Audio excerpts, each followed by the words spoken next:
Alright, Barbecue Sultan here today. Got the minute to win it tip of the day.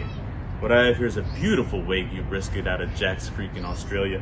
And really what I'm going to talk to you about is how to trim it properly. You can probably go find hundreds of videos on YouTube on how to make sure you take care of the fat on these things.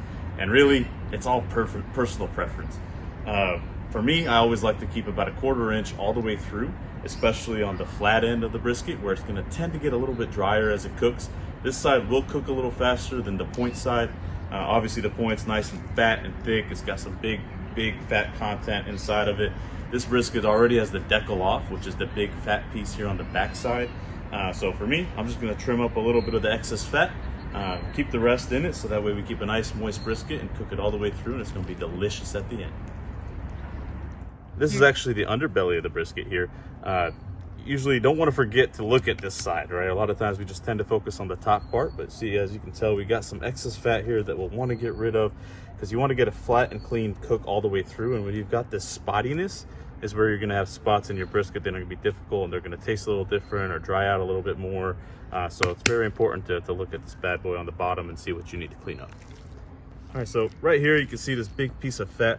This is something that you'll definitely want to discard, because if you leave it on there, it's really not going to render out. When you get fat pieces this big on a brisket, they'll either take forever to cook or they're just never going to cook.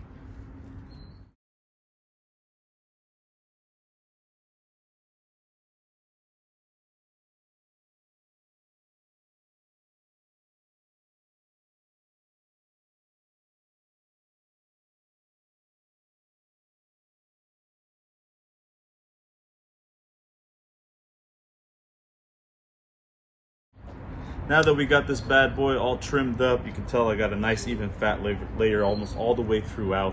Again, this is very important because I think it helps give a nice even cook. One important thing to remember is you want to do this when the beef is nice and cold.